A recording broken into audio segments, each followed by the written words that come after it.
we're breaking down anything and everything Utica City FC related. This is the Keeper's Corner podcast with your hosts, Matt Sterling and Brandon Brooks. Let's get into it. Hello, welcome back to the Keeper's Corner podcast. Brandon, Howdy. weird to say, but this is our 81st episode. I know. Been doing this for a while. Yeah, no, it's I don't know. I honestly wasn't even sure if we'd be doing it this long. You know, you never know how things go. You never know what clubs are going to stick around, things like that. And why are you muted? I don't know. Are you muted? Matt should not be muted. Bippity boppity. I'm just tired. I'm literally I was going to say, I'm like, I literally see the thing going up. He's talking. Don't like I did things right today. Oh, she had a lagging sound. Okay, well that explains it. Fair enough. We're back. We're talking Utica City. It's hangover Monday. Not drinking hangover, but like I was gonna say, I don't know about you, but emotional hangover. oh my god, yeah. Whew. Like, boy, I know what it feels like to be one of those Milwaukee fans from a week ago losing in the last minute. Yeah, no, I mean, we've had a few kind of, I guess you could say, comeback wins that we've won in the last minute, or just crazy last minutes that have happened in Utica. And unfortunately, it's never fun when they are not in our favor. Mm-hmm. But what a game, regardless. I mean, So, you want to hear a funny story? always. Better be I didn't funny, mention though. it yesterday. You promised. No, not like funny, haha, like sad clown funny at this point. Because Friday morning I wake up, Kate calls out of work, I come downstairs, I go, Kate, I had a dream. Utica beat Monterey. The score was 8-6.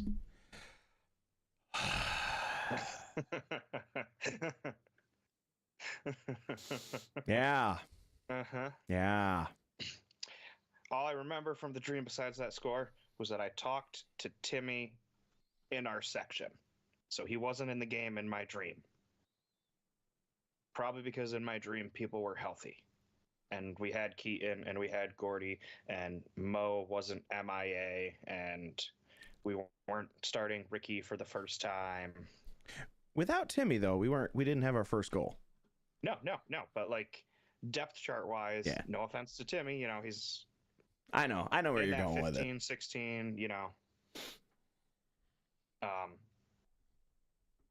So when I saw him out there, I go, guess that dream's not coming true. He told me in the dream, we can win, we can do it, we've got that. Well, he told it to everybody, though. It wasn't just you; Yeah. it was everybody. I mean, Well, in my dream, it was just me. So, got Timmy coming to you in your dreams now. I guess. I don't know how I feel about that. Yeah, look, there was Monterey was at 72 in the dream too afterwards. So like that happened as well in real life. Okay. Mm-hmm. So parts of it came true. Just Yeah, some, not some of the right got the parts. numbers right, just versus the teams. Yeah. I kind of believe that it was more closer to, a 7-6 game. I mean, the last one was just, that was pretty much, I don't know. We'll talk about it. To seal the game in the first one of the year. Yeah. So, you got a goal. Thank you. Empty netter. It helps. But, yeah, we know how close that game was. Oh, yeah. And I will say kudos to the Utica fans. If you go through like all the comments on social media, it is 98% just keep your heads up. Good game. You guys fought hard. It was a fantastic performance. We'll get them in the playoffs. And then like 2% being like, those refs were kind of sucky. You're gonna have that. I mean, But like a week ago when Milwaukee lost, it was like 50% refs, 50%. Where are our missing players? yeah, we're definitely feeling that. But the guys that were there, 100 just Played their heart completely stepped up. Yeah. And I guess, let's just. I'll get it out of the way now because I'm sure most people are like, hey, it's Matt. He's not a fan of these MASL refs. Oh yeah, no, I What's wasn't. his- I wasn't letting you get into the game breakdown until we went through this because I Okay. knew it was coming. I knew that we were Dude, gonna I- have this conversation, and so I was am like, so burned out from this weekend that like it's not even ranty. It's just I'm tired. I'm because I'll be honest, I was excited that we had Sigic because I'm like, okay, we might actually we're gonna get some quality, and then. Hey, do you know what the officiating crew was in the Tacoma game that had like 14 cards in the fourth quarter?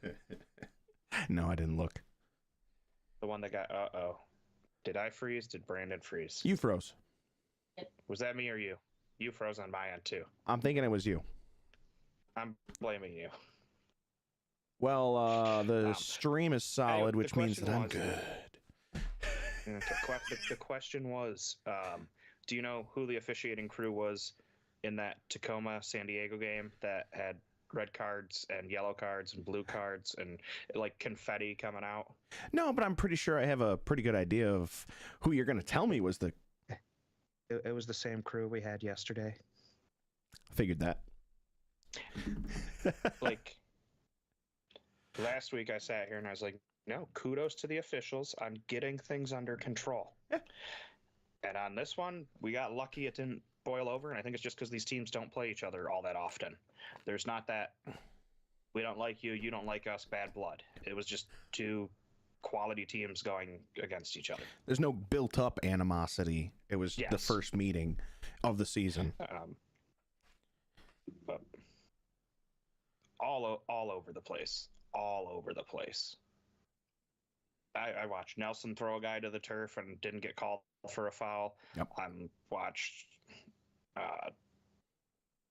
elbows get thrown, guys get grabbed by the shoulder and spun around, jerseys coming half off. And then my favorite little section there was when Hundelt went in for a tackle. His shin guard popped out. Play was dead because it was a foul, and the shin guard's lying on the field. And I'm screaming about it loud enough that it gets picked up by the in-game audio from broadcast. Oh yeah. You can't hear what I'm saying, but you just hear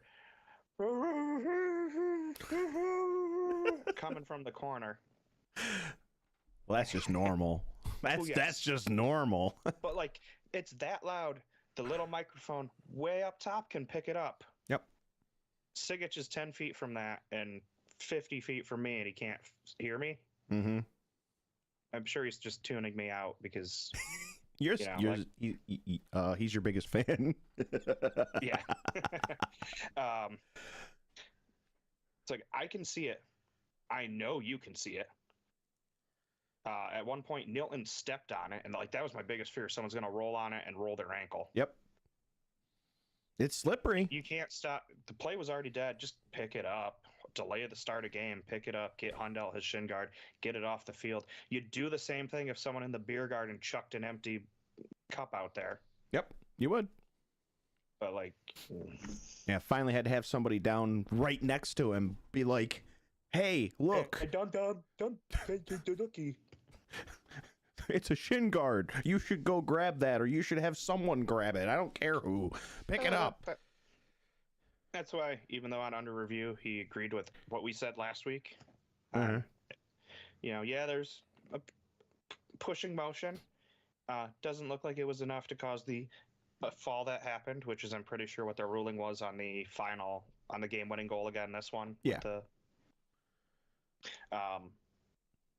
And I've said it before, not recently because we haven't seen Sigic this much this year, but as the head of officials, he should not be officiating games.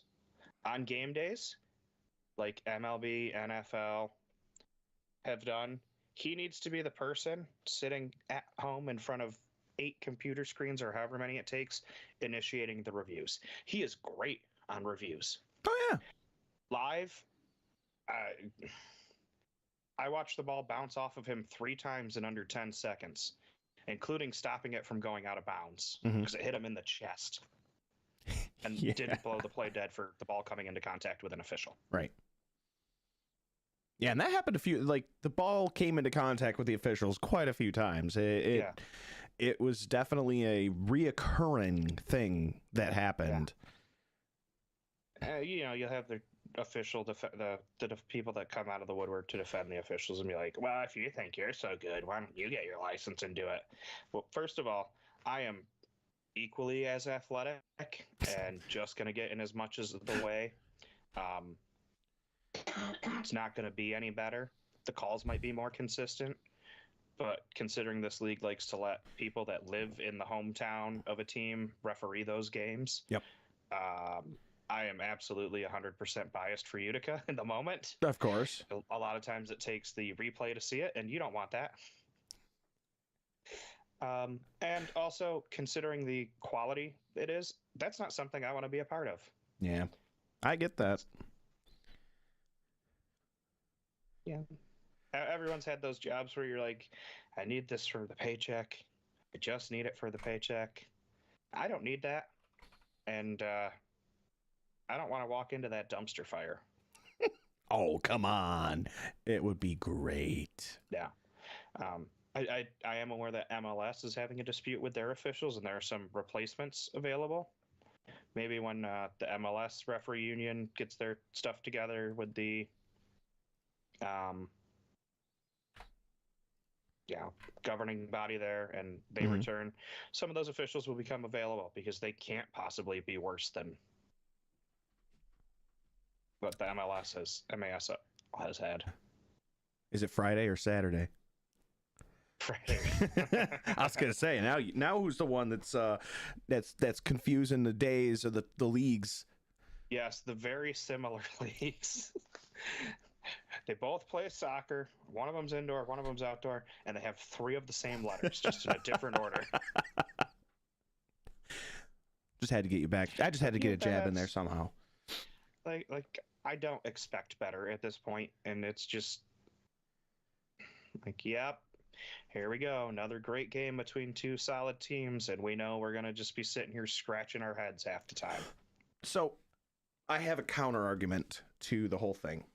Sure. Yes, we had a lot of stuff that was not blown in our favor.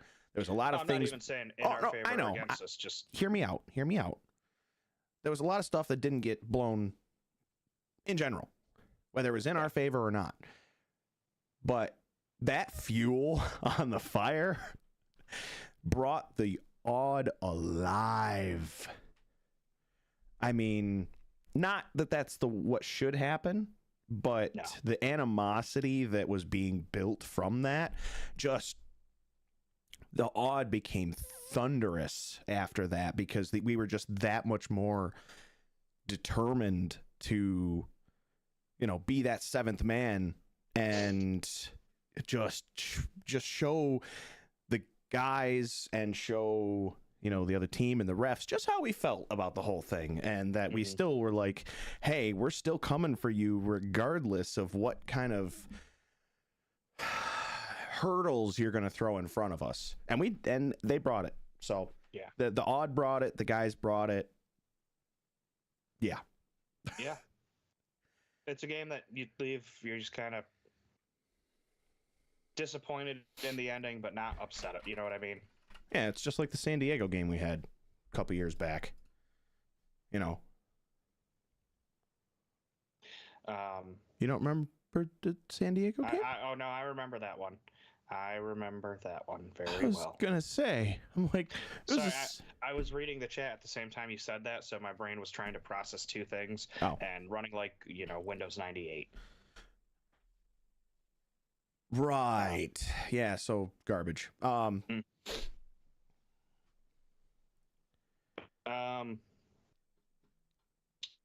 Yeah, I think that's really all there is, for that. You want to do the quick league roundup while we're here? Oh, sure, if you want. Get knocked out. All right. So we Go both ahead. agreed we're gonna just throw a quick 90 seconds in every week to keep everyone updated on the goings on in the league. Let's run through it. Friday, Monterey beat Harrisburg 9-2, and Chihuahua beat Dallas 9-3. I don't think there's any surprises in those final lines there. Not particularly, just the score was that close between the two games. I mean, that was kind of cool. Saturday, you had Baltimore win in overtime against Harrisburg at Harrisburg. It's their first victory at the Farm Bureau complex since 2021-22 season. Yep. Utica, Monterey, we know how that ended. Milwaukee came back from a 7-3 deficit to an 8-7 in overtime. Yep. And Kansas City, shocker, Oh. of the weekend, upsetting the San Diego Sockers 9-4 at Pechanga Arena, which makes things interesting as far as standings go in the East, because now we have 3 teams within 5 points for the 2, 3, and 4 seeds. Utica City, with a game in hand against Milwaukee, has a 3-point lead, 36-33. Milwaukee, with 33, has a game in hand and a 2-point lead over Kansas City. And then Baltimore, with the 2 points they picked up, but Kansas City getting 3, still has 4 games in hand over Kansas City, but trails them by 8 points. Yeah, I mean, it's literally anybody's game at this point for the playoffs. Okay, how'd I do? I think I got that in under 90. 10 seconds left. Nice. Kudos. I'll have a timer up next week. I just didn't have time to set one up, but I had a timer going to, this is our around the league in 90 seconds. So there you go. First week of it, and you did well. Also, Brandon, great naming on that one. Great naming.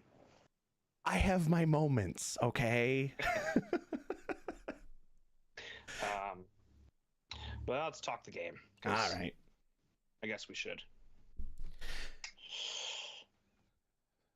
Well, first of all, I'm just going to start with one thing. Yeah. I don't like that we've fallen into an old habit of ours. Starting the game 2 goals down. We've done it a couple of times in recent games. We did it in this one. We did it in Baltimore. And then we're just fighting back.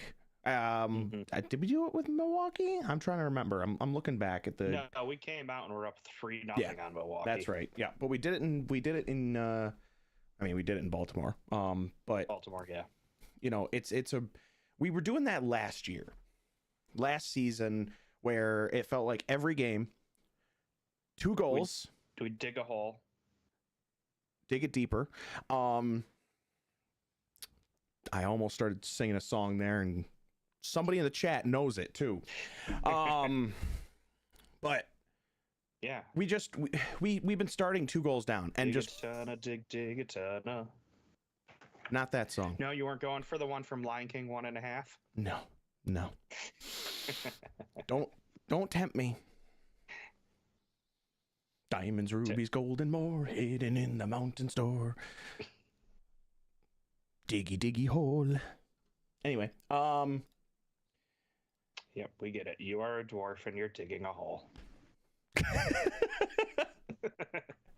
Oh, it's invaded the podcast. This is awful. This is bad. Yeah, so it's becoming a reoccurring theme.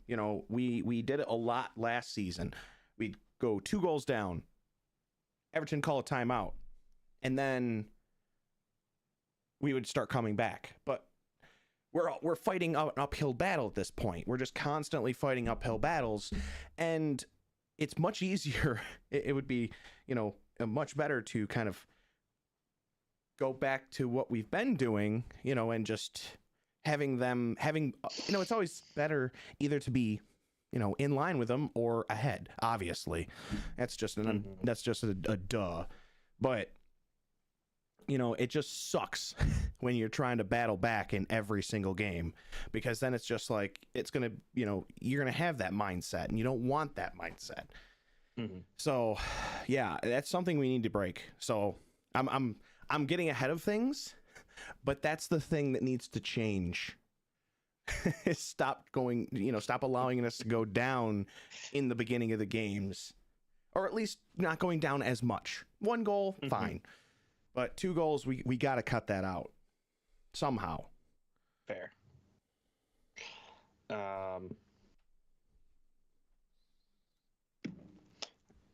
I guess that kind of is similar to the stat that tells the story is an 0-2 deficit to start the game. So I'll give it to you.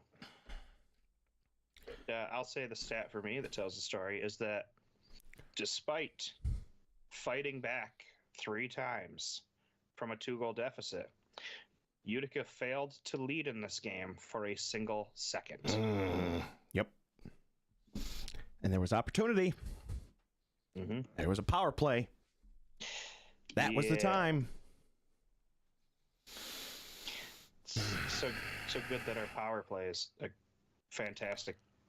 Our penalty kill is getting better. And luckily they have a terrible penalty or power play team on Monterey somehow. Like, it's the worst thing about them. Yeah, unfortunately, well, I'll get to that. I have something else for something else, but it was going to originally be my stat, but it's not. It doesn't tell the story. So. Okay. That's me. Failure to even get a lead for 1 second on your home turf. Yeah. No, I mean, like I said, our best chance, in my mind, was that power play. It was right near the end. What was it? Yeah, 4th quarter with about 9 left, or 9 into it. Monterey gets a boarding call on of all people, Tim. That just sent everyone into a frenzy. Like, you don't mess with Timmy. But that right there was the chance, and we didn't capitalize on it. If we were to capitalize on any power play in our entire season, that one would have been it.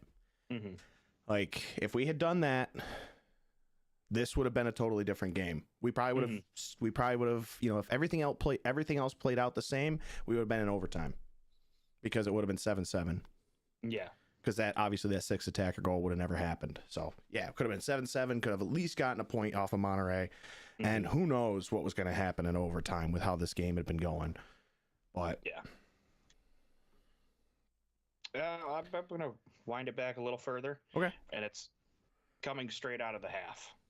About 40 seconds in, I think it was Nelson, played it from like behind half field up, and Frank had that header that went just wide.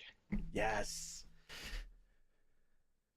He gets that. Utica gets their first lead, and it's huge because it was like a minute and a half later that Monterey retook the lead. Yes.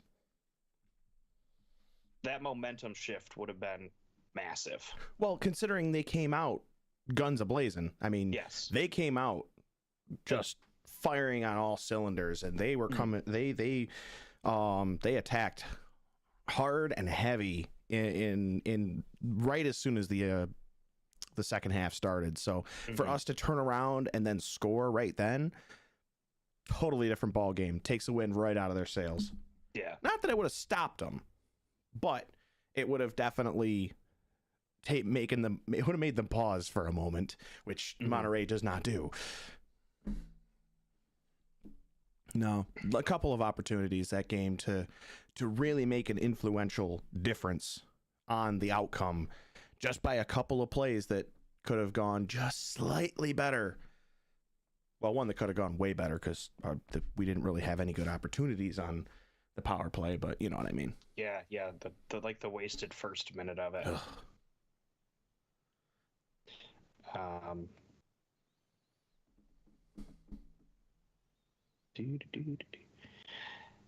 Yeah, sorry. Stat to tell the story done. Play that changed the game done. You kind of already threw your thing that needs to change in. I have a second one, but I'm gonna let you do Okay. your first one first. Injuries. We got to get healthy. Yeah. I know it's not always controllable. We lost Chino for like the final 10 minutes of the game. Yes. He wasn't even on the bench where he was grabbing. My concern is that like he dislocated his shoulder or something similar. Mhm. Yeah, you can still play once it's relocated, but if you fractured something up there, any kind of contact's gonna be very, very unpleasant.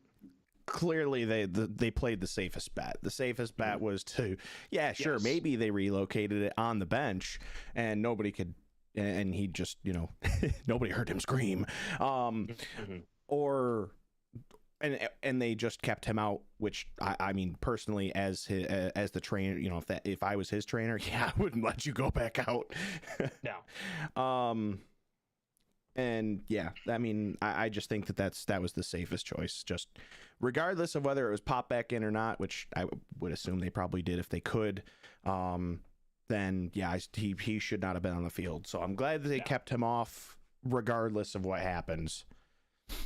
So we'll have to wait and see with him.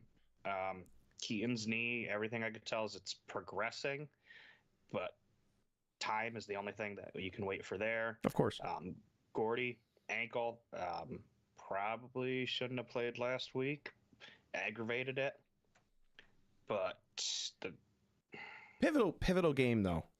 I mean, I can Yes. understand why he Yes. wanted to play. Obviously, I get being out there, big game, especially against Milwaukee, and as much as we both had hopes for beating Monterey and being the team to finally knock them off,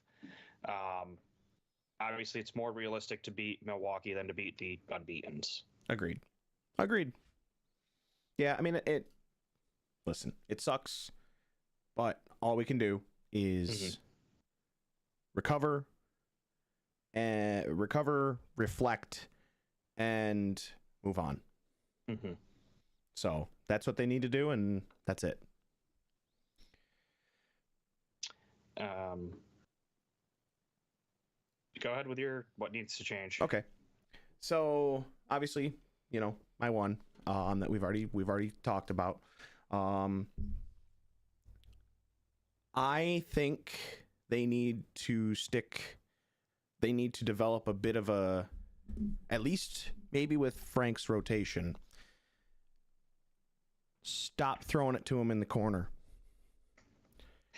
I was gonna get to this when we talked about Frank's performance I later, but yes. knew that we were going to get there at some point, and I was surprised that you didn't say it for what needs to change, because we'll get to what he did.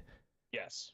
But this was a dominant Frank Tayu that we've wanted to see.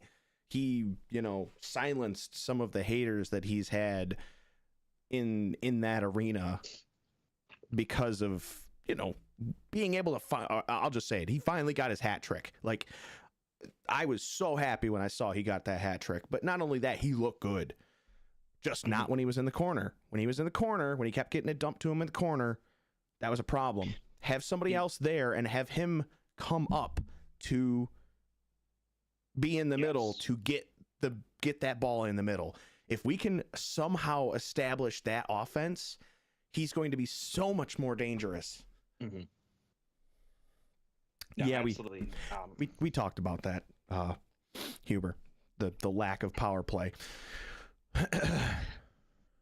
We didn't touch on it much because it's kind of been a recurring issue that doesn't look like it's getting fixed this year.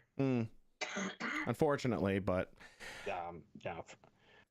improvement is all we ask for. We don't need it fixed, but improvement, at least a little bit. Actually, that Frank was going to be my positive takeaway. Mine too.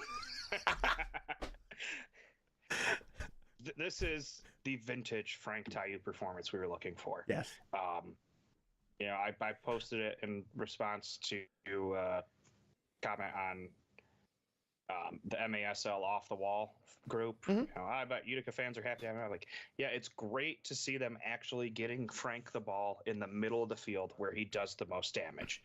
Yep. Where he can choose left or right. You're not putting him in a corner, limiting his range, limiting his space. And they found him in multiple ways. Yes. A direct pass. Frank did the spin cycle on his third goal there on his own. The signature move. And then they had the Wallace score. Yep. And yeah, we kind of talk about it, but as far as league leaders go, Frank and Nilton both tied at 33 points. Both are tied for second in the MASL in total points Mhm. with a few other guys. But still, the fact that we have two people up there is phenomenal. One of them we call the king, and the other one is having a phenomenal sophomore season that is going to set sky-high limits. Yes. And both of them are rapidly approaching the team points record that Gordy set last year. Yep. Yeah, they are both having phenomenal seasons. At least, for what we've seen, Frank's has taken a little bit to get there, but I mean, he's been putting up 2 goals almost, not consistently, but 2 goals a game for the past few that we've seen. Again, not consistent, but still, when he's been scoring, it's like, oh, he's going to get the hat trick this game. It's got 2 goals already. It's going to happen. And then it didn't. And then it's like, there's no way it happens in this game. And there he is with freaking Scepter. Yeah, they've both played 17 games, or 17 games. They both have 33 points. So they're averaging just under 2 points a game. They trailed Gordy's team record by 8, and there are 7 games to play. Yeah, and they're definitely. 7 games, 6, 7. 6. We have 6 games? 7. Oh, okay. Okay, yeah, we got Baltimore. Home against Baltimore, at Milwaukee, at Kansas City. Home against Harrisburg. Back-to-back at home against St. Louis, then we finish in Baltimore. Yeah, I know. I got it. I still Trust me, remember the schedule. I never have to be reminded about that last one. Ever. You love the last one. Oh, yeah, it's great. No, I'm looking forward to it, but I jest. Just don't murder me when I come down, please. I mean, I got out of there safely, so you should be fine. Were you with Huber? No.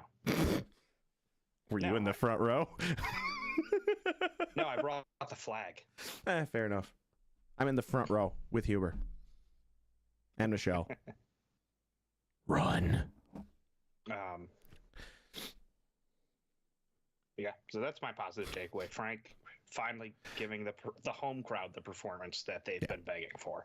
Yeah, and I have nothing additional to say about it. Like, that was literally going to be my positive takeaway as well, is the fact that he got the Hattie. And I mean, That is creepy, Huber.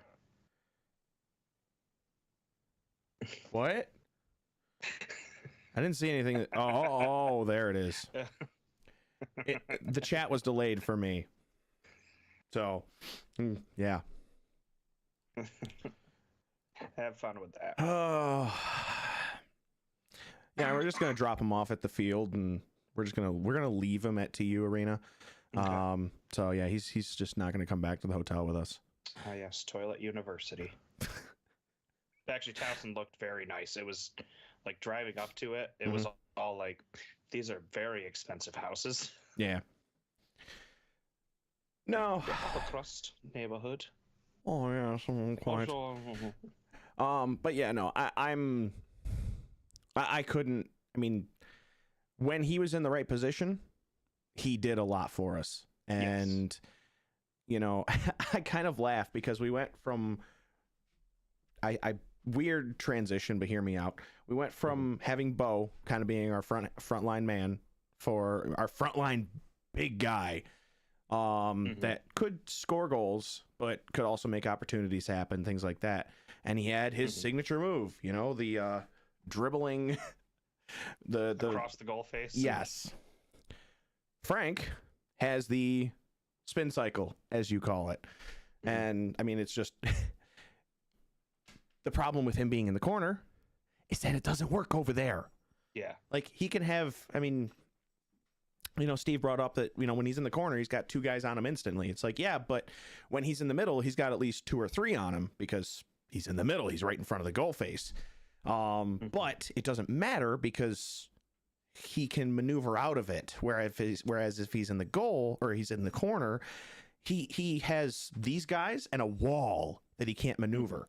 So it's prime positioning. So if we can make just when he's, you know, when he's on the field, if we can make some adjustments or build our offense around that type of thing. But we'd have to have somebody who's just as good in those little pockets as Frank is. And I mean, we've got a couple of guys that could step into a role such as that and then still have those peripheral shooters. Like there's some cool things we could do with that. Just switch up the offense midseason.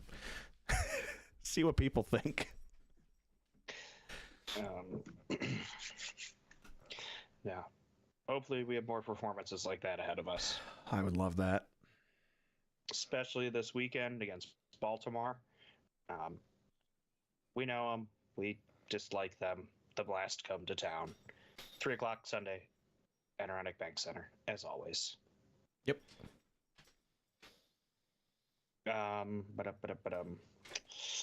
We're going to be captainless again, which means we will, we'll have a captain. It'll be Nelson. But Hundell is serving a 1-game suspension for points accumulation. Yep. Once I saw he got that card, actually, to be honest, I didn't even think about it. Michelle brought it up to me like, oh yeah, he got a card, so he's going to be out. It's like, oh, you're right. So, yeah, unfortunately, we're going to be missing him for a game, which definitely sucks. I loved you during the game, by the way, when Nelly was kind of jawing, and you're just like, shut up, shut up, shut up. Yeah, because I know how close he was to us. You shut up. Look, I'll be honest. When Hundell came out of the penalty box and just fucking... My bad. Oopsie. Sorry, I dropped that bomb. I'm usually pretty good about that, but I am, as I've said, very tired. Listen, I thought he had watched the Elimination Chamber the day before the wrestling event that was on. He just pops out of the box and he's just like, "Hey, how's it going?" Bam! Just trucked him. He was like, what do I got to lose at this point? The dude used a hit stick. Now, again, if it happened to any of our guys like that, then it's like, of course, it would be like, blah, blah, blah, blah. But I thought it was going to be another blue card. He was going right back in. So did I. Really did. I thought he was either getting a blue or, honestly, depending on the actual contact. I mean, he could have gotten a red. Yeah, I mean, he could have even gotten a red. Another one, which would have been so much worse. But... And he would have deserved it. He would have deserved it. So, anyway. Is what it is at this point. Yeah, of course.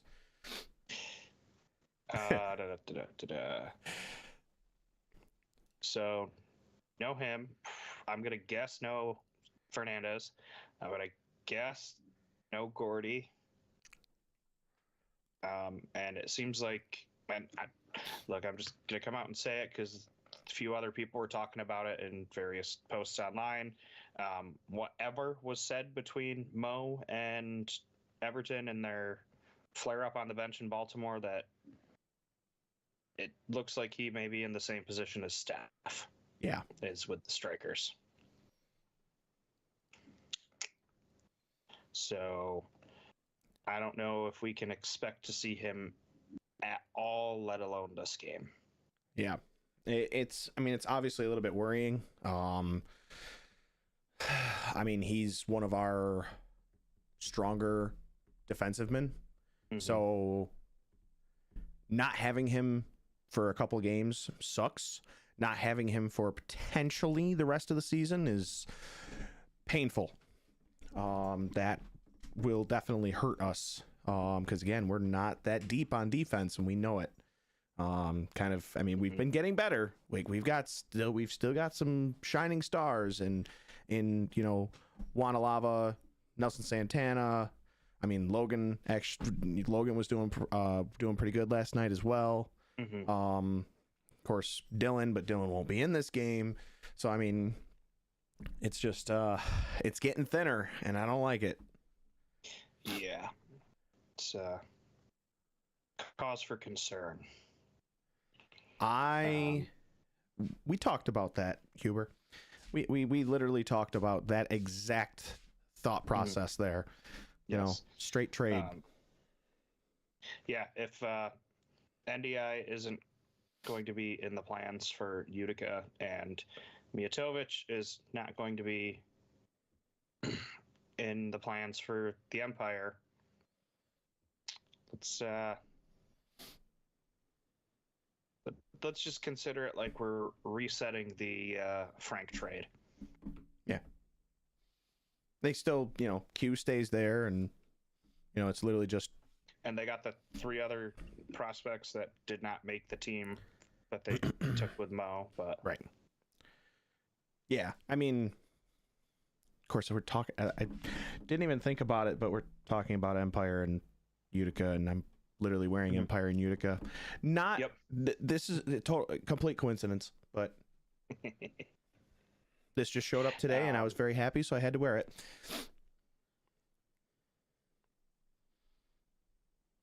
And what else? Yeah, it's Baltimore, it's Utica, it's the blue turf. We know Baltimore struggles away. I mean, they barely beat Harrisburg, and Harrisburg was playing their second game in 2 days. After playing the Flash. Yeah. So, how's this one going to go? Well, did we make adjustments for Diegues? That would be my big thing.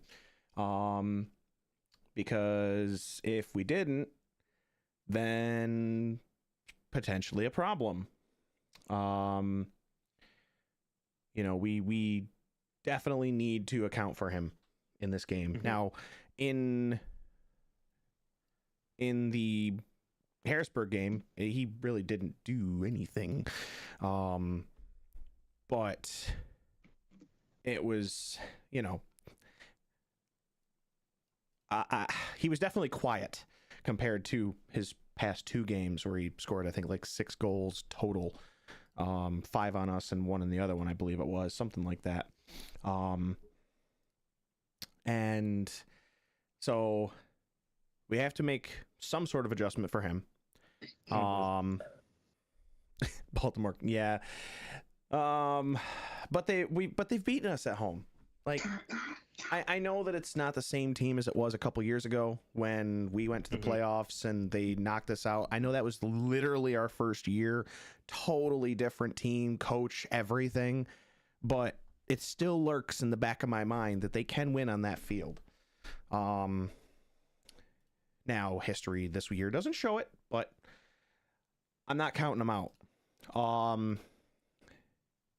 We need the defense, which that's I'm kind of circling back just a touch because I need to, because it's pertinent.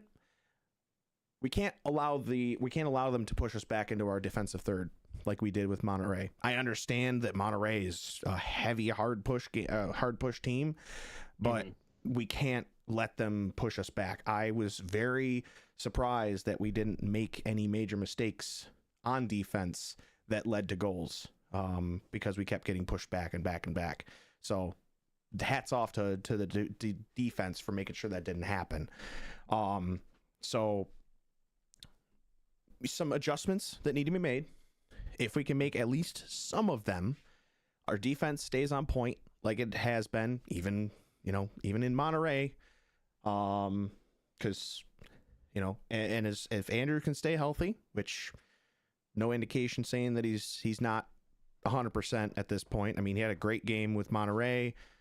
He had a better save percentage than their keeper. And I think we can come out of this with a win. Yes. Do I think it's going to be, you know, a 3-point goal, or a 3-point deficit, like I said the last time, and then we end up losing by 4? No. But I think this one might be close. It depends on who's healthy. It depends on who's playing for both sides. But our side specifically, I'm going to say 7-6. I'm going to say what it should have been this past weekend. 7-6. Not overtime. Okay. Yeah, this one could be interesting.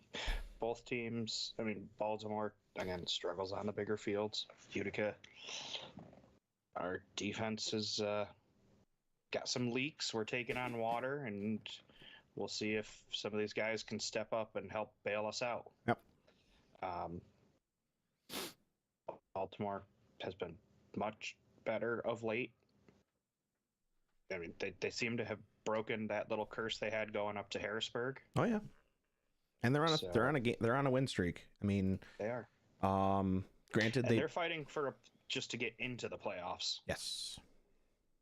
Now, granted, they are playing the night before. Yes. That's what gives me. Well, I'm not going to pick them, obviously. No, I wouldn't. I thought for sure you were going to pick them. Come on. But it's going to be a tighter game, I think, than most people want. Yeah. I'm going to say 5-4. Baltimore's going to have tired legs, and with our defense possibly being shaky, yeah, we'll get out and get our sprints, but I think we kind of get up and then kind of like that Milwaukee game, try to play back so we don't have, Nelson picking up a couple cards and having to miss a game at Milwaukee, or limit some of the risky plays that can lead to further injury, which this team can't take. No, I agree. Yeah, it's going to be a tough one. It's going to be a very close game. I think a lot of the time we say it's potentially going to come down to who scores first, and I don't think that's the case. I think it's going to be who scores first in the second half. I think that's going to define who's going to take this. Regardless of what the score is, I don't care if it's 5-0 at the half. Doesn't matter which team it is. The team that scores first in the second half, that's who's going to take it.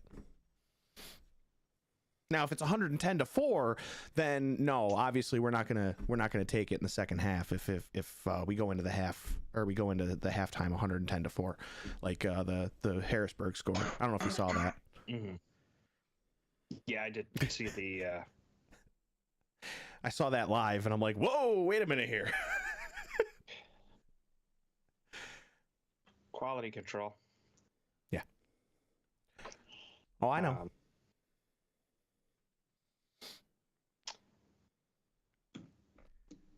All right. I think that's everything for us. One little shout out to Rodney. He was repping the Utica Club, Utica City jersey that we designed. Great to see. Yeah, that was very cool. And there was a request from another Utica fan if we do any more to tip him off. So I don't think I'll bring back that design. I like keeping it limited. Oh yeah, of course. I've got an idea for something else. You It's always just picking out colors that I like, and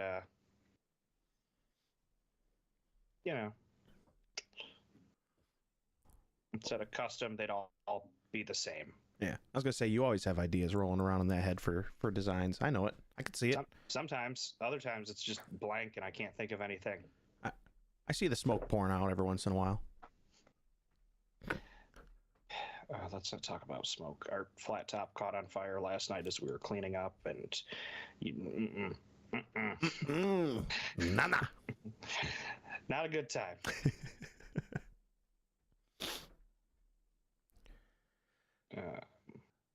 Well, any closing statements? Anything special you want to talk about?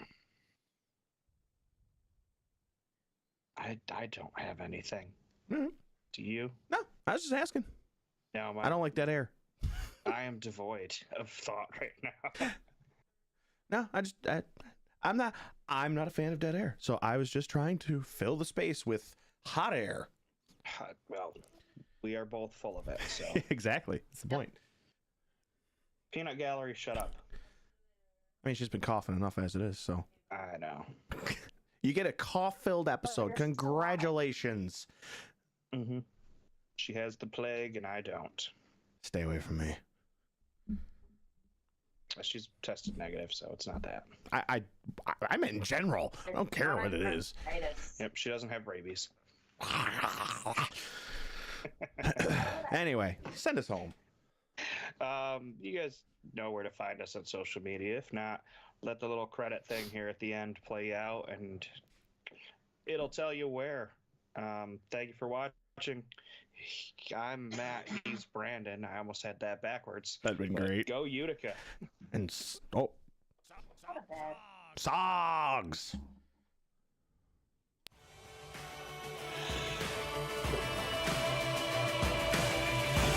Thank you for listening to the Keeper's Corner podcast on whatever podcast app you use. Please make sure to hit that subscribe button so you never miss an episode. If you'd like to interact with us, you can find us on Facebook, Instagram, Threads, and Twitter or X, whatever you prefer to call it. We have a TeePublic shop where you can get UCFC player swag or help support the podcast. Thank you. We appreciate it. And one last thing, go Utica City.